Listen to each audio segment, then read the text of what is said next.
గద్దర్ యొక్క జయంత్యుత్సవాలలో ముఖ్యమంత్రి రేవంత్ రెడ్డి గారు ప్రతి ఏటా గద్దర్ స్మారక అవార్డులని ప్రకటిస్తూ ఉన్నారు. దీన్ని మీరు ఏ విధంగా స్వీకరిస్తూ ఉన్నారు? గద్దర్ అవార్డుల పైన అంటే మీ వ్యతిరేకతని కాదు కానీ ఏదో కాస్త భిన్నాభిప్రాయం ఉన్నట్టు కూడా ప్రచారం జరుగుతుంది.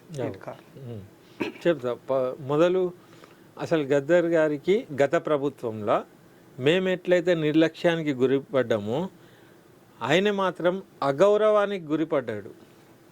అది దృష్టిలో పెట్టుకొని గద్దర్ గారి గౌరవాన్ని పెంచడానికి ముఖ్యమంత్రి గారు ఒక ఎమోషనల్ బాండింగ్ ఉండడం వల్ల హఠాత్తుగా ఇది నా శాసనం అని చెప్పి ఆయన పేరు మీద నంది జాగలో గద్దర్ అని ఉంటుంది అని చెప్పారు.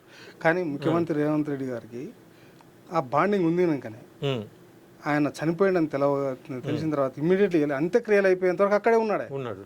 ఇది గద్దర్కు ఆ బాండింగ్ అనేది రేవంత్ రెడ్డి గారు ఇచ్చాడనేది దాన్ని కళ్ళతో చూసినాం.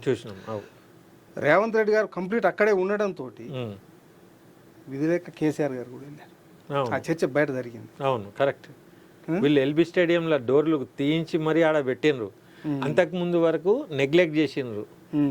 రేవంత్ రెడ్డి గారు చొరవ తీసుకొని ఎల్బీ స్టేడియం గేట్లు ఇరగొట్టి అక్కడెక్కడ ఎప్పుడైతే గద్దర్ గారి ఆడ పెట్టినరో అక్కడి నుంచి అరే ఇదేదో వేరే రూపానికి వస్తుందని గద్దర్ ఎంత అదృష్టవంతుడు అంటే ప్రభుత్వ లాంఛనాలతోనే ఆయన అంత్యక్రియలు జరిగినాయి. ఆ అంత్యక్రియలు జరగడానికి బీజం రేవంత్ రెడ్డే నా అందాజా. ముఖ్యమంత్రి కాకున్నా ముఖ్యమంత్రి ద్వారా ఆయన చేపియగలిగిండు ఆయన స్ట్రాటజీతో.